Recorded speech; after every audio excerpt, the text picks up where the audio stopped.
Welcome to the Performance Health Podcast. My name is Tim Caron. Today we got Coach Devin Young over at the University of Pittsburgh. We're going to talk a lot about his programming philosophy, how he's approaching complex problem solving. If you like what you're hearing, head over to strength&conditioningcoach.com. We got a bunch of great products over there. We got our collective membership, which is the premier membership in all of strength conditioning, bar none. There's nothing even close to it. I promise you it will be the best experience you have in anything you do strength conditioning wise. We also have a couple books for you. We have my new book, Strength Coach Longevity Index. We have my second newest book, which is the training sports teams, and then the classic Strength Deficit and How to Become a Strength Coach. And then follow that up with some of my courses. I do have a course coming up here in the end of June in Guilford, Connecticut. June 27th, June 28th. We're going to go through all things biomechanics so we can set up for the right exercises to build out a program with. That's step one, and then it goes to step two, the variable selection. Step three would be program design. Step four would be advanced program design.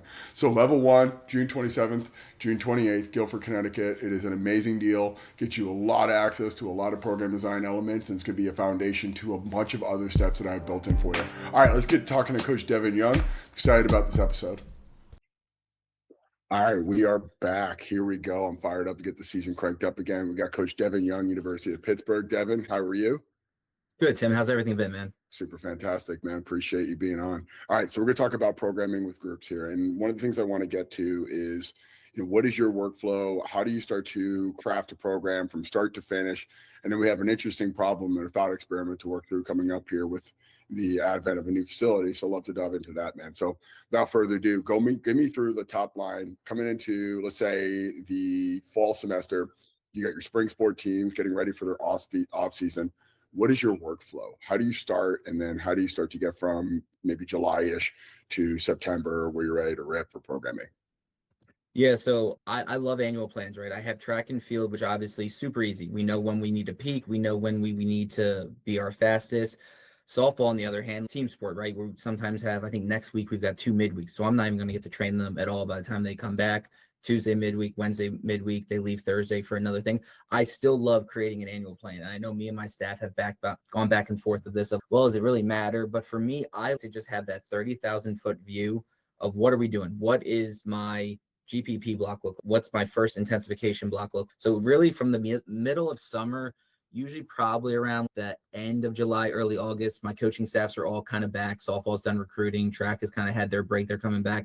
I sit down and meet with them and try to get the best I can layout of when are we starting fall ball? Because it feels like for softball here, the last 3 years with this new staff, it's changed every year. Last year, we had our intro week, a lot of testing, stuff with athletic training, and then they went right into fall ball, basically my first week of training. So now you're thinking stressors across the board are high regardless. Training, practicing, and I get it. It's the warmest time of the year. They've got certain times they want to make sure they're recruiting. So I always start off with meeting with my coaches, especially with track. All right, what's our practice plan? When are we starting things? What are we looking at?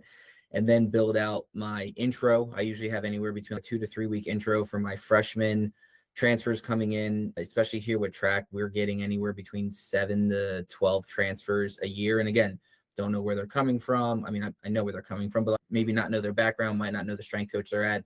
Can you clean? Can you squat? Have you ever had to go full range of motion squatting? Has everything been partials and quarters? What limitations do you have?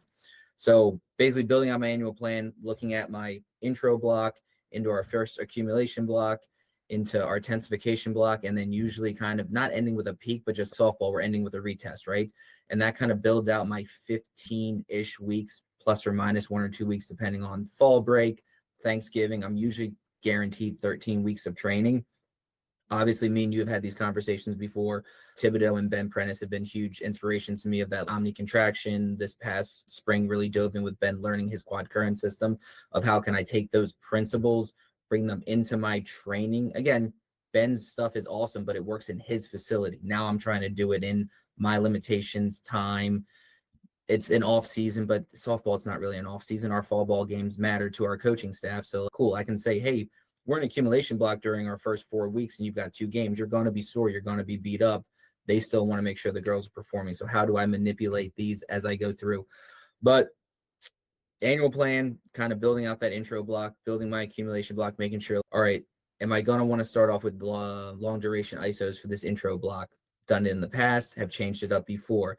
Do I need to do more teaching? If we're cleaning, if we're snatching with track, how long am I taking to teach those movements? Where is the competency of my athletes? Do they get it right away, or are we going to have to extend this out longer?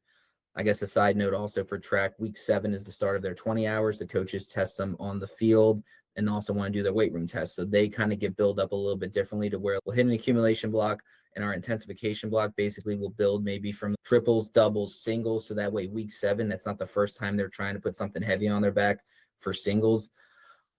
And then from there, indoor track starts, softball comes out of their off season. Focus mainly moves to, hey, let's get strong, let's get powerful, working towards our retest. I've done different things in the past where we've tried to peak softball after talking with Ben and looking at kind of our schedule and all that. It's stupid to try not peak them, but you know what I'm saying? Really build for that end of season testing when they're going to have 4 weeks off, and then I'm going to have 4 weeks again trying to train them before the season starts. So my mindset is switched, kind of basically taking that whole fall for softball. We're pushing strength. Winter break usually hits them with another accumulation block, something simple. Some of them are going to Planet Fitness. They got their private strength coaches. I get that world. And then when we come back, kind of having a little mix of some hypertrophy, not even hypertrophy, I'd say more strength power as we're bleeding into the season. And again, my days change where the first week I have them for 4 days, then 3 days, then 2 days. So it's trying to cluster. How do we take a 4-day, move it into a 3-day, move it in a 2-day, and then they're going away for the season. Luckily with track here, for me, they're pretty consistent. They lift 3 days a week once we get back in January pretty consistently as we go through. I want to kind of get into the potential debate that you have with some of your peers on the benefit of long-term planning. Mm-hmm. You know, what would be some of the counters or the central point of the debate itself as to why it's kind of futile to do a long-term planning or periodization? I feel for them, especially our baseball guy, maybe lacrosse, it's just that your schedules always change, right? Especially we'll use baseball, softball here in Pittsburgh. We were supposed to have a midweek on Tuesday.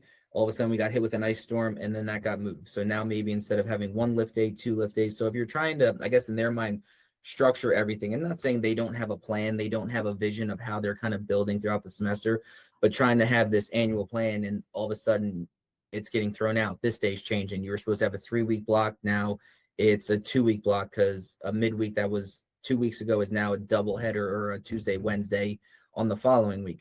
And I understand their thing of, yeah, you can't really plan for everything with these fall, spring sports or team sports. But my thing is always, I'd rather have a plan in pencil, erase what I need to. But for me, I have to know where I'm going, where I'm building, where for them, maybe it's more that fluid periodization of, all right, this is generally what we're doing for the 3 weeks. Strength is going to be the focus here. Then we're going to move into maybe power, maybe into speed strength, whatever their plan is going forward. Just for me, I to see it, I to know where I'm going. So that way I know, all right, we're going to race this, bump this over, or all right, we had 3 weeks of this. A 4th week is not going to be a make or break situation for us. We can pivot as we need to. I think also some of them, it just might be, hey, why am I going to spend this time building this plan and it's going to go by the wayside when I can just kind of fluidly move with it? I just to have it on paper on my Excel sheet that I can go back and forth with it. And it might also be I've had track my whole full-time career. So I'm used to knowing when everything's going to be, having that visualization of where training should be and how we're going to progress from one block to the next. Yeah, and it definitely goes into the Devin framework where you look at simple, complicated, complex, and chaotic. Mm-hmm. And there is a nuance between acyclical and cyclical sports. And then there's even more of a nuance between a baseball, which has pretty singular qualities. Mm-hmm. Throwing velocity, bat speed, running speed, you're probably going to be in a very good spot to be a good baseball player versus lacrosse or a very chaotic sport in general. They're going to have some massive variances with speed, power, relatively speaking, skill. And if you have a person that's highly skilled that can compensate for a lot of speed and power deficits versus in baseball, if you can hit and throw harder, you're probably going to be exceptional. I'm still got to see ball and get the ball over the plate, but walk me through a little bit more of that because you just talked about it just briefly, but you have track and field, a very cyclical sport, very singular quality. They're either going to sprint fast or sprint long or run long. They're going to throw something far, or they're going to do some sort of combination of jumping over something or combination of events versus a softball, which has a greater diversity of skills, which would be more of that acyclical sport, and how you're approaching that periodization with them. So it's going to come off of, at least with softball, it's going to come off our initial testing, right? Are we weak? Are we strong? Are we slow? And then basically I'm looking at the lowest hanging fruits, right?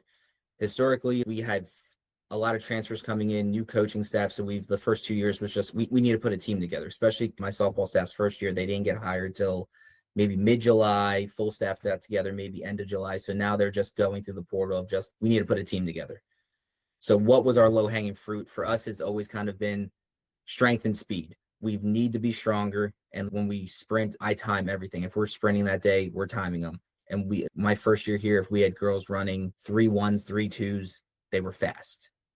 So, all right, how do we get faster? How do we just get stronger? Looking at their force plate jumps, I've heavily started looking more at iso belt besides just our back squat or trap bar, 1 rep maxes or rep maxes, whatever we're doing for that. What's the low hanging fruit and attacking that versus understanding, yes, you need to be strong laterally. You need to be powerful. All these things in softball. My thing was, what's the 2 lowest hanging fruits? Let's get stronger. Let's get faster. And as now we've done that for a year or two, we're starting to recruit high school athletes that are more quality athletes. They're stronger coming in. They're faster coming in. That has changed. All right, maybe now we need to focus more on power. Are we looking at more of an elastic athlete versus more of a muscular athlete? All right, can we start to individualize a little bit, but still looking at just that low hanging fruit of what's going to change the most with the littlest bit, I guess is the best way to say it. And so far now, the athletes we have coming in, we've got girls running 2 6s on our 20-yard sprints, right? Our slowest athletes are a 3-1, a 3-2. So what used to be kind of that upper of, oh, we're fast, has now kind of been our slowest as we're trending to being faster, getting stronger as we're going through. So I guess one of the things you break it down is for a cyclical sport, it's pretty simple. You got a very linear outcome, like you just got to get robust in that specific thing that they do in their event, versus an acyclical. It's kind of just figuring out what are going to be the correlate things and reverse engineering your periodization to meet those correlates, sprinting faster, as you described. Does that kind of sound accurate? Yeah, especially with the track. I know we need to, for my jumpers, we need to jump high, we need to jump far. How do we get to where that needs to be and build back? And I will say also with track, though, it's much also more of a, I'm going to use this word of a high performance idea. I talk to the track coaches. I know their plans. I know what practice looks like. I know how we can match qualities, get that high, low model going to put them in the best situation for when meets come and when ACC shows up. And then how are we building backwards from that? Now, going into the high performance model, are you overseeing most of the sports science aspects between force plate analysis and any kind of just workload tracking of that nature with your athletes? So I'm heavily involved in the sports science aspect. We actually just got a new director of sports science here. So coming in, Zach Witherspoon was with us the past year, went off to another opportunity. But we are very integrated with our Masters of Sports Science program here. So I think, oh God, I'm going to try to count. We probably have 15 master students within our weight room that are divided either strength and conditioning focused. They want to do more of the S&C stuff. So they're more hands on deck with me on the floor, coaching, kind of more so in an intern role. They're not as elevated as our fellow positions are, but they're in their master's program. And then the other half are more on the data side. So I have someone for track and field. I have 2 people for softball who will look at the wellness reports, send out wellness reports. All right, hey, here's the force plates. I want to look at jump height, MRSI, peak propulsive power, and then giving them, trying to find either correlations to our sprint speed, our iso belt, or just kind of giving me layouts or reports that I can look at, visualize, send to the coaches. But I will say, since they are master students, they need their handheld of what to look for. The coding, the R, working in Smartabase, they are light years above me in that regards. But in terms of what are we trying to do with this information, or how do we want to present it best to the coaches, that's where I come in, kind of having that hand in sports science. And we'll see if that changes with Mitch being here now, our new director. I think there's a possibility for him to hire an assistant that will be more over Olympics. So as this department of sports science grows, because it's only in its 4th year, I think when Coach Mock took over here, that's when the sports science department actually got fully brought in. Budgets were there, people were put in place, kind of just seeing how it goes. But I do have a large hand in the sports science. Now, my follow-up question to that would be, give me a day. Give me what a day looks for one of your softball athletes coming in for an off-season workout, and like go through from start to finish the ingress. Do they open up a testing? Do you do a pretty standard movement preparation and then your training session? And then as they walk through the door, what are some things you're doing from a sports nutrition standpoint? Because I kind of want to set the frame for the following up question of how that's going to change with the new facility. So we'll go off season. We'll go on Monday, just because that's kind of our more intense day. So Monday, first day lifting, they're going to come in. We go through our jumps. So we get 3 jumps on the force plate. We have a standardized warm up that we look through. We go through our jump. Everyone jumps. Once we're done, everyone is grabbing their sheets. Let's just say it's week 3 of an off season, just because it's a little bit more. We know the exercise, we're going through it. We still will break down everything. We'll make sure that anything that needs to be reiterated is, if maybe the past week tempo wasn't held up to the standard, movement qualities wasn't great. We go over our entire workout. If there's any modifications that are needed, because I said earlier, we start fall ball right away. So someone rolled their ankle, someone did this, athletic trainer reached out to me the night before. We go through our modifications we need for anything that might have happened.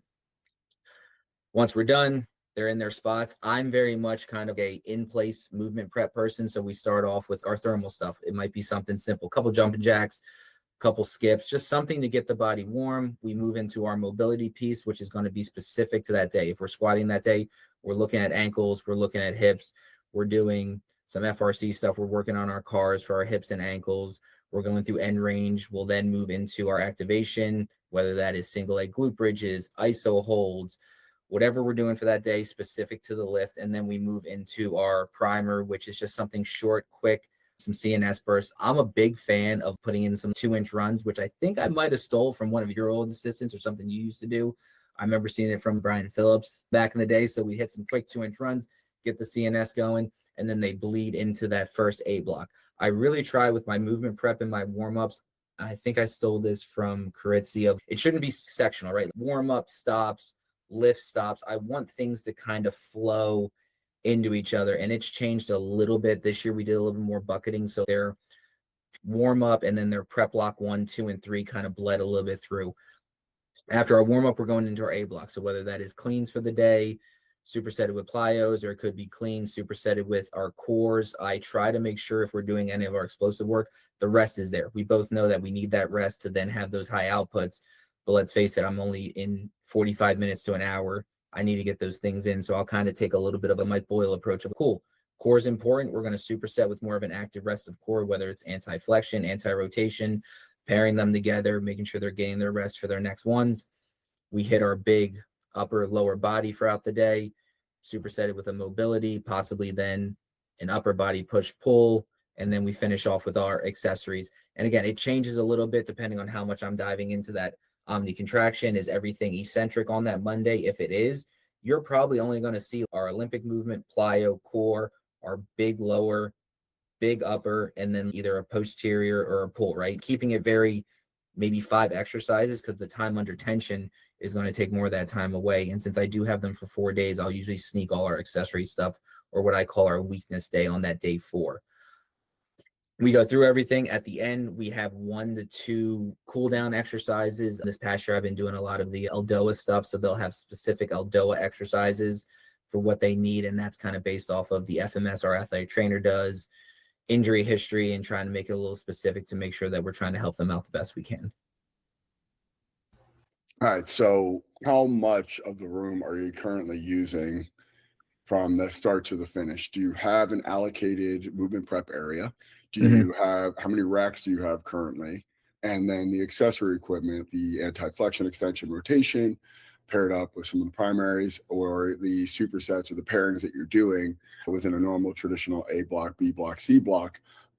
What does that current setup look right now? And then we'll just move into the next question, how the facility is going to change here in the next calendar year. So we have 16 racks in our weight room. We've got 2 sets of dumbbells from 20s up to, I think, 150s. So basically a set for 8 racks.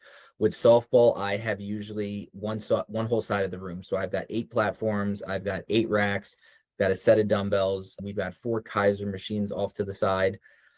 And then our accessory stuff, 4 lat pull downs are in the back, 4 glute hams, 2 pit sharks, and just trying to give you guys a visual of just equipment numbers of what we have. Luckily for me with softball, they lift at 7 a.m. in the fall in the mornings, and they're usually paired with dive, which I think is anywhere between 6 to maybe 10 kids. So again, there's a communication ahead of time with me and then Steg. What are you using? What's your flow going to look? And then if we need to make changes, or usually it kind of flows very well. Our warm-up area, I do it at the platforms. So again, more of a stationary movement prep area. If we're doing our speed work, we'll go down on the track. If you've never been to Pitt, our weight room's on the second level above the indoor track, which is just a flight of steps down. We've got the 200-meter track there and then the volleyball court. So there is room for when we're doing more extensive warm-ups. I really treat my warm-ups for our speed day more track warm-up where we're going to cover distance. We're going to do some in-place work. We're going to do our normal dynamics. We're going to do some build-up. So I have the space for that. In terms of pairing, again, this is where, again, the art of coaching comes in. All right, I know I have half the room. If we're doing something in the rack, I want to do something dumbbells outside the rack, whether that's we're benching, maybe hitting our posterior chain on the outside with the dumbbells. We're using the Sorinex rollers. We only have one hamstring curl, so that is saved for modified injured girls, specific cases to where that might be a better tool for them, more stability. We're using that. And accessory-wise, again, bands on the racks. We usually set up 2 to 3 girls in the rack. So I have someone doing the main movement. We have someone spotting. We have someone doing the accessories. So that way it's not a cluster of people together. We have a good flow. We're maximizing the time I have with them with the understanding of we can't always be going. There is times where, hey, we're going to sit, we're going to rest before our next set's going in. Now, how's that going to change with the new facility? Okay, so new facility. I wish I knew the square footage. It's about 4 times the space we're in now. We are going to go from 16 racks to 24 racks. We will have a 45, and don't quote me on this, yard indoor turf in the facility. We will also have a 50-ish, maybe longer outdoor turf area on the second level. So you're talking a 30-second run up the steps. We can be outside when it is nice in Pittsburgh, doing what we need to do. We currently have hammer strength racks, and I bring this up because we're moving the Sorinex. So anyone who has done building a weight room, working out, that 4-hole design, the accessories, how you can just easily move things together, to me, that changes everything. Earlier this week, we had pin squats for softball on their concentric day.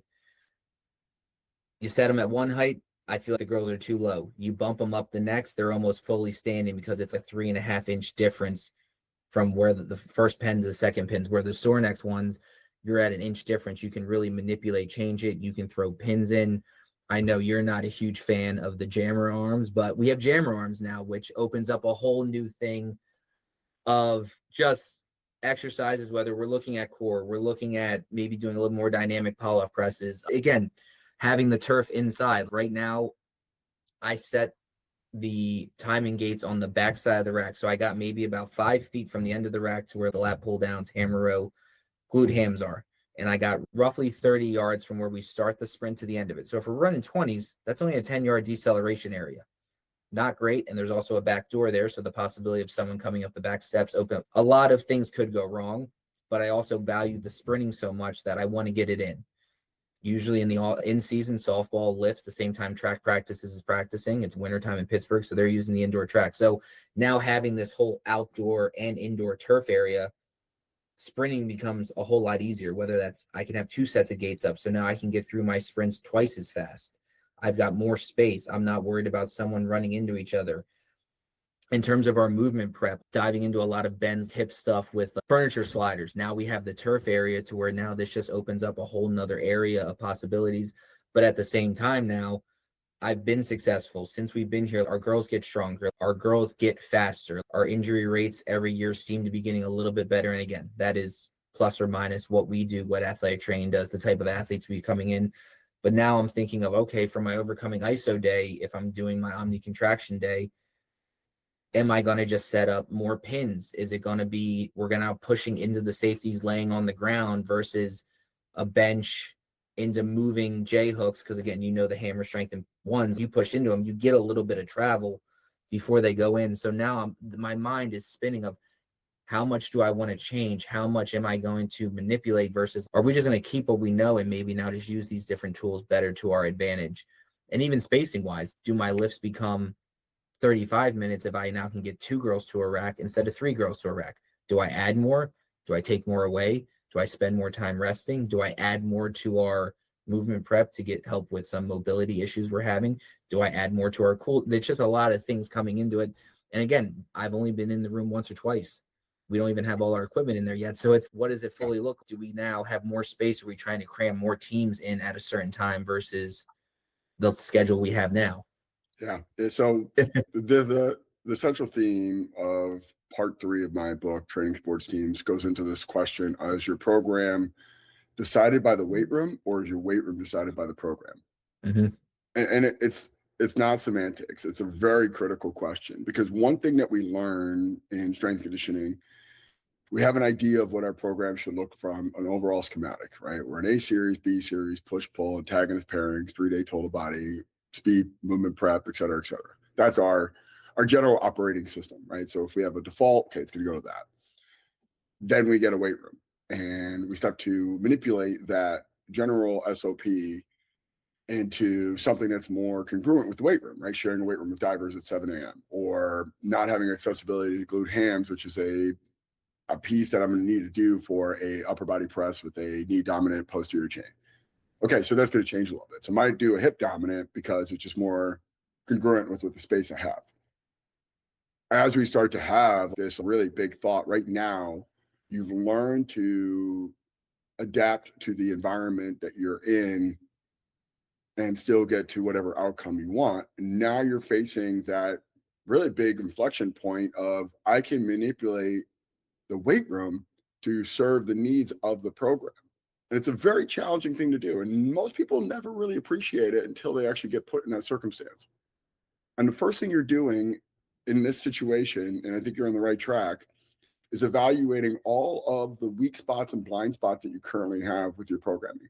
Where do you always come up with a logistical bottleneck, what you want to do? So for instance, it could be, we only have 4 glued hams and I have them on this side of the room, and I can't do any fast eccentrics, I can't do any isometrics, I can't do any knee dominant posterior chain stuff. We only have 1 prone leg curl, et cetera, et cetera.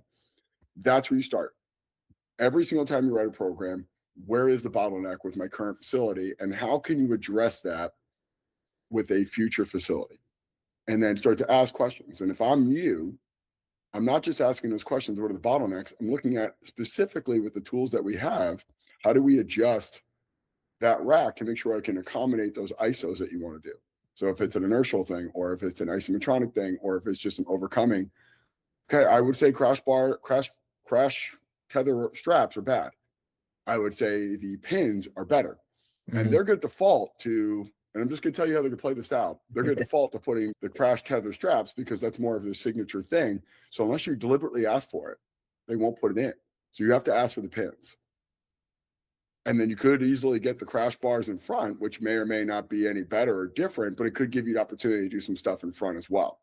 And then those things of full rack, half rack, you look at the side parts, you look at cross bridges, you look at every single variable you can add into it, and you go, okay, does the 4-sided holes allow me to do exercises or versions of a program that I couldn't do right now? And what do I need for that? Roller pad, jammer arm, landmine, pins, cross bridge with pull-up bar attachment in there, maybe some sort of suspension trainer, like TRX or rings. Keep adding the list so you're never bottlenecked by that. The trade-off, though, and this is something that you'll have to deal with month 1, is it's an organizational nightmare. You have pins, you have bolts, you have stuff everywhere.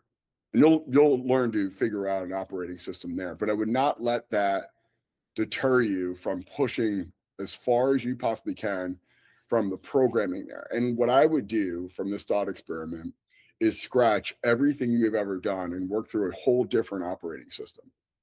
What do I need to do to express those qualities? And why I asked you, what's the difference between your acyclical and cyclical key result measurements or objectives? Start with that. How do I get my softball players running faster 20s? How do I get the qualities that express specific events better, faster, with less downside? And that means injuries during training or injuries during track. And start to address that with, where am I coming up short within my weight room? And just start over. Start over from your whole decision thing. Just get a scorched earth it. Talk about in my foundations course. So you're either a bullet point guy or you're a word map guy. And if you're a bullet point guy, here's where I want to be. And OKRs work down. Go to a word map. Creative thinking 101 is reprogram the way you approach problem solving. And as you start to do that, you're in a whole different domain that you have to figure out and reverse engineer what the actual solution is. The best thing to do is just scorched earth everything in your mind that you've done right now and start from scratch. And you'll have a default. You'll regress to some sort of mean just from this what you do, but I would say your best opportunity right now. And then you work through the logistics and work through that as you go through that. And the other big problem to work through is, and you'll find this from a community perspective, is things get different when you change in size. So if you go from a intimate, I got 30 female athletes on 8 racks, we're going 4 to a rack, it's organized chaos, to now everyone gets 2 to a rack, and we got more distance. So the space between my pitchers versus my position players is now 50 yards. That synergy between the groups, or the entity between the groups, is now completely changed. And you're going to have to figure out ways to bring it back together, talk about stuff, and then spread them out, and then bring it back together, just to develop a cohesive team. Because a coach will walk in, it just feels like flow energy, whatever that means, but it's space, and energy travels into space, right? Heat rises and energy spreads. Fluids take up the shape of anything. You look at energy as a thing that is going to take the entire space of the room, and more room, more opportunity for program design, less room for community and camaraderie with your teammates. And it will matter at a certain point when you're getting prepared for a season. And if you feel one entity has no interaction or no connection to another person in training, they're kind of two ships crossing in the night, there's going to be a question of, why don't we have that same level of intensity or connection to each other in the weight room that we once had? Well, you just increase the size of the space. So you're going to have to foster things like competitions and games and things that are engaging with each other, while still doing these necessary requisite things to throw harder and throw faster, or throw harder and hit harder and run faster and all those good things. But that would be where I would go with it. So this is why I love talking to you, Tim, because that piece right there was something I haven't even thought of, was the energy, right? This was this year, my team's 12 returners, 12 freshmen. That's a large freshman class. If we were in this weight room this year, would we have, and again, I'm a small piece of it, but just that, again, that team, that camaraderie, would it be there if we were kind of spread out? Again, hadn't even thought of that. I was more worried about more X's and O's, timing, getting things done. But one thing I love about my room, especially with softball, is the energy we have, and just that buzz you feel in the room when you walk in. What does that feel now when, again, you just said it's so much bigger? It might still be there, but it doesn't feel the same because it's just a larger space. Your litmus for this will be a softball coach bringing athletes in, recruits, whether transfer portal or incoming freshmen, and what their focal point is. They'll talk about, right now, Coach Young is best strength coach in the country. The girls love it. The team atmosphere is best. We have the best culture in the world too. Look at our shiny weight room. Look how nice this is. Look at all our stuff. And they fail to represent any of the qualities that you're trying to express from building a team, a cohesive team, coagulating a bunch of independent entities into one solid unit going into the spring. And as they start to focus more on other things, the shiny, nice stuff, versus the team culture and the level of impact you're having from a training perspective, then you have to start to, okay, now I have to engineer moments to create this dynamic that just aren't there. And it's not a bad thing to think about, okay, I'm going to have to express these qualities. You should definitely have a very myopic view of running faster, jumping higher, being more resilient. But then you should also have an awareness of the way that works, especially post-Thanksgiving, for them to come back and get a 3-week training period of hard, intense, focused training, is about the community and about the connection to each other, and actually giving a shit about what happens in that weight room. And that comes from, okay, bring it in. Here's what we got. We're going to open up with a small-sided game. I want it competitive. I want it fun. Be safe. Play smart.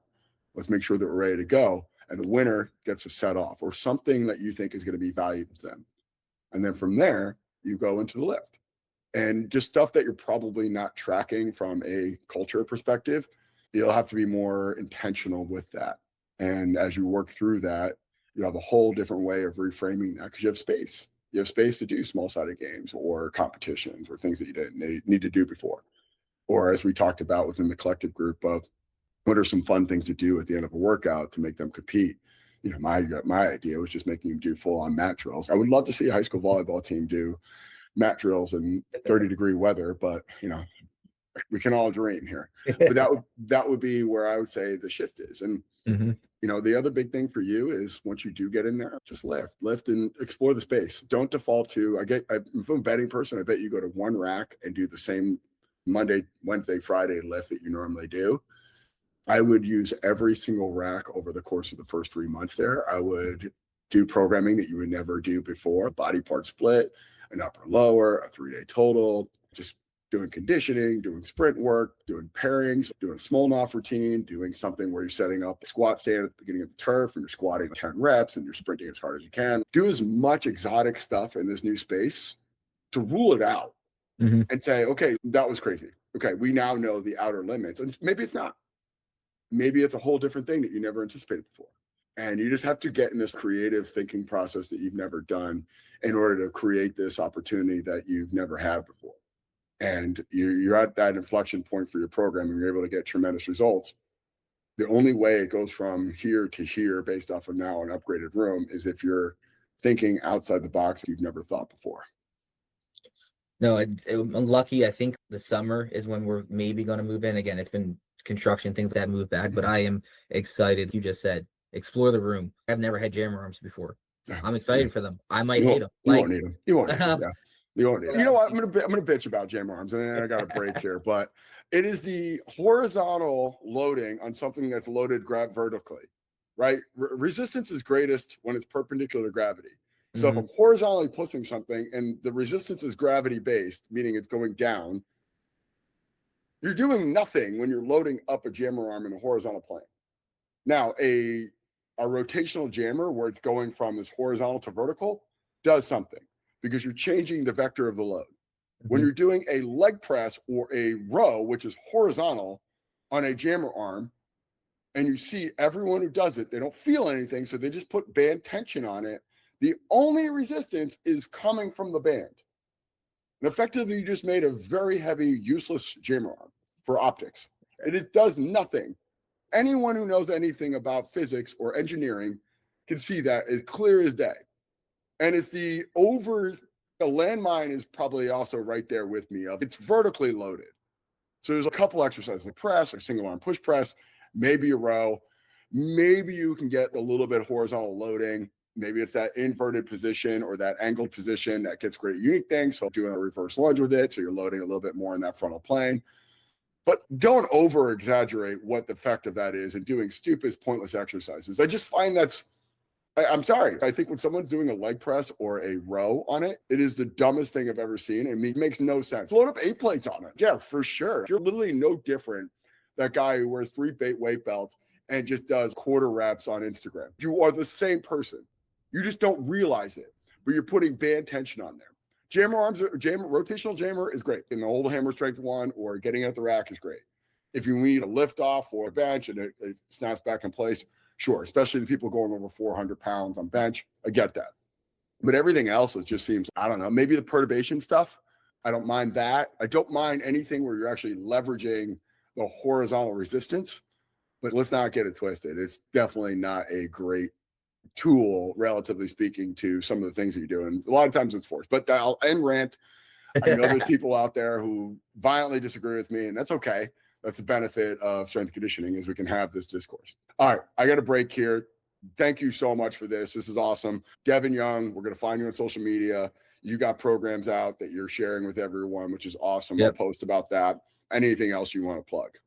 No, I mean, honestly, for you, man, this book, I love it. The principle idea, it's really taking thoughts I've had, but you've clearly put them into some organization that I can then, again, using the principles when I'm making my annual plans. Am I having overload? Am I looking at reversibility? Just things I feel I inherently probably did, but now there's a concept, there's a meaning, there's a definition behind it. There's examples to make sure that as I move into this new room, am I following principles versus just seeing shiny stuff and just going with it? And it might work because my freshmen have never trained before. So if you do anything with them, you'll get something out of them. So again, if I ran our internship program here at Pitt, it would be required to read. Yeah, make it just get it anyway. Yeah, get 100 copies. Great. Awesome, man. Thank you so much. Appreciate it, Tim.